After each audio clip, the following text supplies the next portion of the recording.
Selamat pagi Bapak Ibu dan saudara-saudara sekalian. Sebelum kita membaca dan merenungkan firman Tuhan pada pagi ini, kita berdoa terlebih dahulu. Tuhan, kami bersyukur untuk kebaikan Tuhan dalam hidup kami. Kami juga bersyukur untuk pemeliharaan Tuhan di dalam hidup kami. Saat ini kami mau merenungkan firman-Mu. Tuhan, tolong setiap kami sehingga kami dapat mengerti dan memahami akan firman-Mu. Dalam nama Tuhan Yesus kami berdoa dan bersyukur. Amin.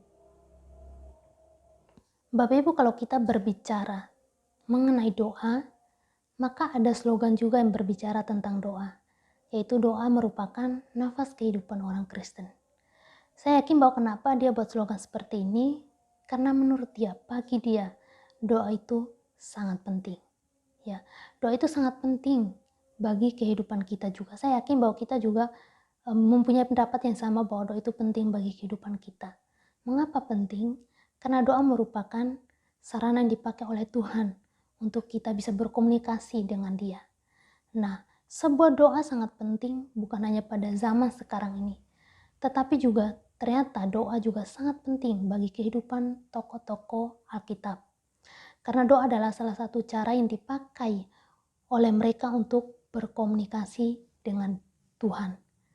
Dan salah satu tokoh yang melakukan hal ini adalah Daniel.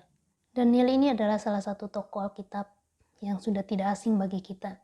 Saya yakin bahwa kita sering mendengarkan cerita, kisah tentang Daniel. Bahkan mungkin dari kecil kita juga sering mendengarkannya.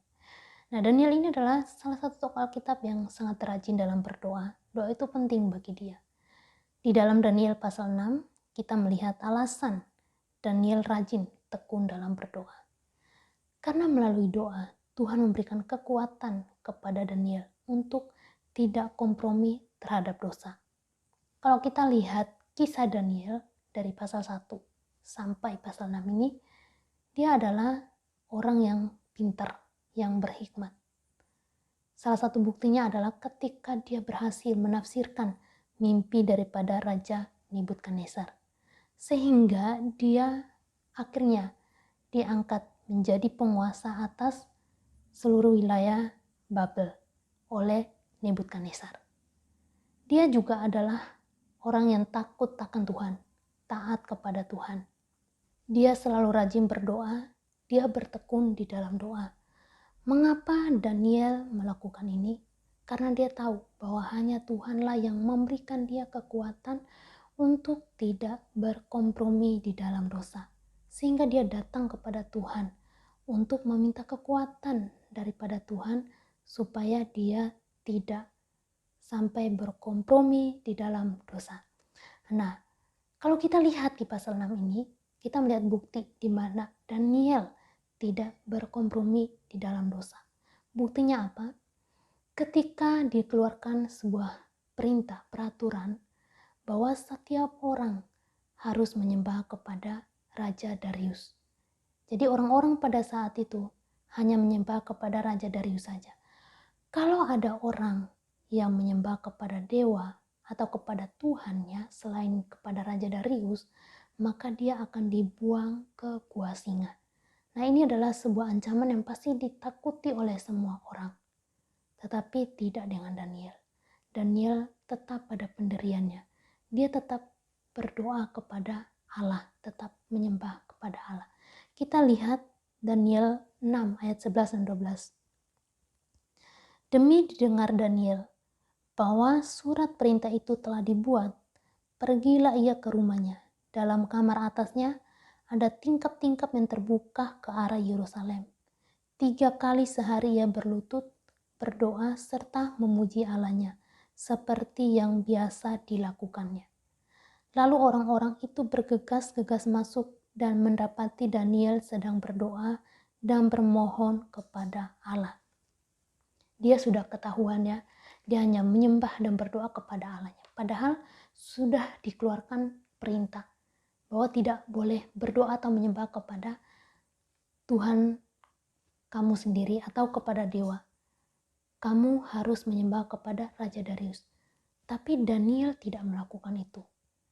Dia tetap berdoa kepada Tuhan. dia tetap memuji Tuhan, tetap menyembah Tuhan. Ya, ayat yang barusan kita baca sudah memberikan bukti bahwa Daniel tidak berkompromi di dalam dosa. Menyembah kepada dewa, menyembah kepada manusia adalah sesuatu yang dibenci oleh Tuhan, yang dilarang oleh Tuhan. Tuhan sudah memberikan perintah bahwa kita hanya boleh menyembah kepada Allah saja, kepada Dia saja. Dan Daniel menaati perintah itu. Daniel tidak sampai menyembah kepada Darius ataupun dewa lain. Kunci ketaatannya adalah karena Tuhan yang memberikan kekuatan kepada dia. Dia senantiasa tekun berdoa meminta kekuatan daripada Tuhan. Daniel hidup di tengah-tengah bangsa yang tidak taat, yang menyembah berhala. Sehingga Daniel tahu bahwa bisa saja dia tidak taat, bisa saja dia menyembah kepada dewa lain. Sehingga dia tetap bergantung kepada Tuhan. Dia tetap berdoa meminta kekuatan daripada Tuhan. Nah, Bapak Ibu, biarlah kita juga belajar dari Daniel, di mana kita memiliki ketekunan di dalam berdoa. Tidak bisa dipungkiri bahwa di dalam kehidupan kita tidak lepas dari godaan-godaan dunia yang bisa saja membuat kita jatuh dalam dosa atau berkompromi dengan dosa.